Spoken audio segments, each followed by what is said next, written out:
नमस्कार. माझ्या व्हिडिओमध्ये तुमच्या सगळ्यांचं खूप खूप स्वागत.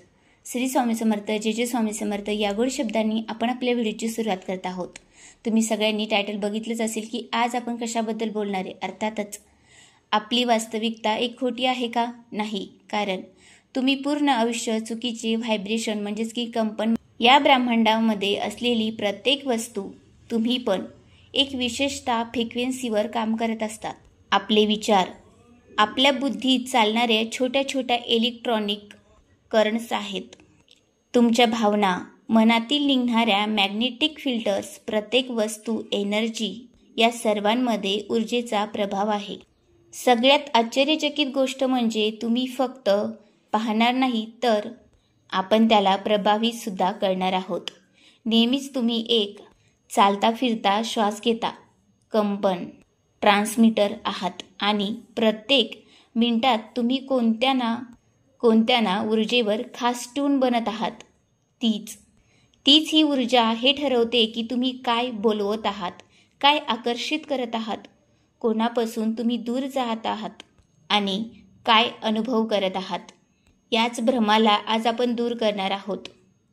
हीच ऊर्जा कशी तुमचं आयुष्य बदलते या व्हिडिओमध्ये आपण हेच बघणार आहोत. आपल्याला जगण्यासाठी लागणारं धन, पैसा, प्रेम, शांती हे सर्व मिळवण्यासाठी आपल्याला काही गोष्टी कराव्या लागतात. आणि हे सुद्धा खरं आहे की आपल्या मनासारखं आयुष्य जगण्यासाठी आपल्याला लढावं लागतं.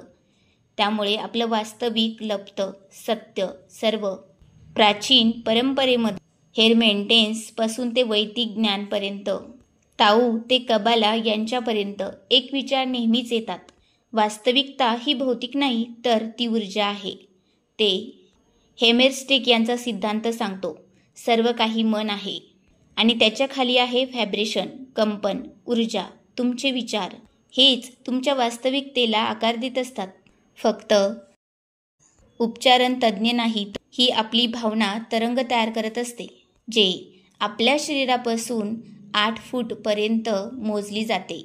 तेव्हा आपल्याला कळते की आपल्या आयुष्यामध्ये अशी काही दिसत आहे. ब्रह्मांड एक विशाल रेडिओ आहे. फील्डसारखे याला समजा आणि तुम्ही एक स्टेशन आहात जो प्रत्येक वेळेस सिग्नल देतो. जे तुम्ही पाठवत आहात तेच तुमच्यापर्यंत येऊन मिळतं. आणि तुम्ही जर चॅनल बदलण्याचं ठरवलं तर वेगवेगळी ऊर्जा निर्माण होते. तुम्हाला तुमच्याजवळ असणारी लोक बदलण्याची गरज नाही, फक्त तुम्हाला तुमची ऊर्जा निर्माण करण्याची गरज आहे. आता तुमच्या शरीराला फक्त समजू नका आणि आता ती एक ऊर्जा आहे, शुद्ध चमकणारी ऊर्जा. शरीराच्या प्रत्येक सेलमध्ये प्रकाशमय तयार करणारी ऊर्जा. तुमचं मन तुमची बुद्धीपेक्षा 1000 पटीने जास्त शक्तिशाली आहे. आता तुम्ही एक रहस्यमय जीवनामध्ये आहात आणि विज्ञान त्यालाच बायोफील्ड असे म्हणतात. ही ऊर्जा काही अंधश्रद्धा नाहीये तर अनुभव आहे. सगळ्यात महत्त्वाचं म्हणजे त्याला बदलता येते. त्यावर तुमची भावना तरंग चालत असतात. परंतु तुमच्या विचारांची सावली मात्र ते सोडत नाही. तुमची जी मान्यता असते त्यालाच ऊर्जेचा रंग दिला जातो. जेव्हा तुम्ही अशा खोलीमध्ये जाता तिथे फक्त भांडणं झाली असतील किंवा मग खूप सारा आनंद असेल, तिथे तुमची सर्व ऊर्जा काम करण्यास सुरू होते. आनंदाच्या ठिकाणी आनंदमय ऊर्जा तयार होते आणि दुःखाच्या ठिकाणी निराशमय ऊर्जा तयार होत असते. जेव्हा आपली भावनात्मक स्थिती उंचावते तेव्हा हीच ऊर्जा सिग्नल देत असते.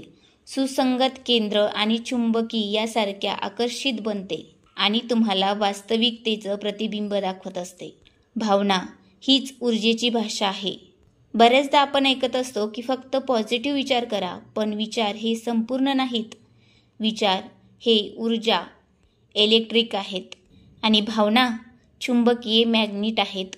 तुम्ही दिवसभरातून 100 वेळेस पॉझिटिव्ह विचार करू शकता, परंतु तुमच्या मनामध्ये भीती, भय या सगळ्या गोष्टी असतील तर त्या योग्य पद्धतीने साध्य करू शकत नाही. आणि ब्रह्मांड शब्दांवर नाही तर ऊर्जेवर प्रतिक्रिया करते. तुम्ही फक्त तुमच्या स्वतःबद्दल विचार करा आणि त्याला अनुभवात बदला. त्याचवेळी तुम्ही त्याला वास्तविकता समजत असता.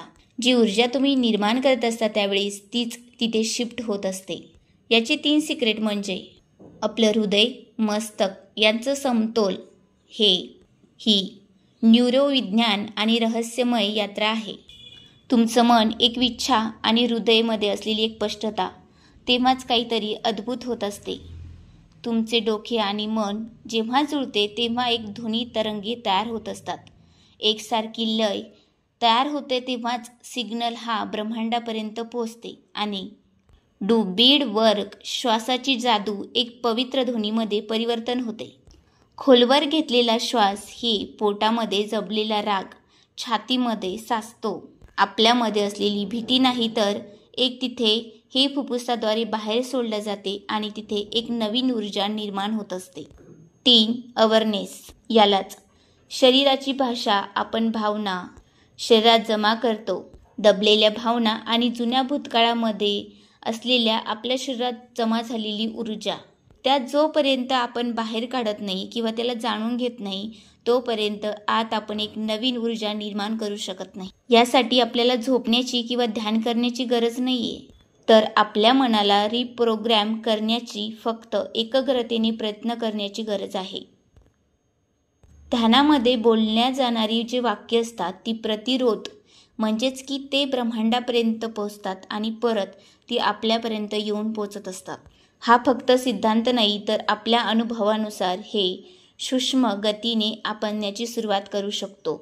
असे काही संयोग आपल्या जीवनामध्ये येत असतात की आपल्याला एखाद्याची आठवण येते आणि लगेच तो व्यक्ती फोन करतो.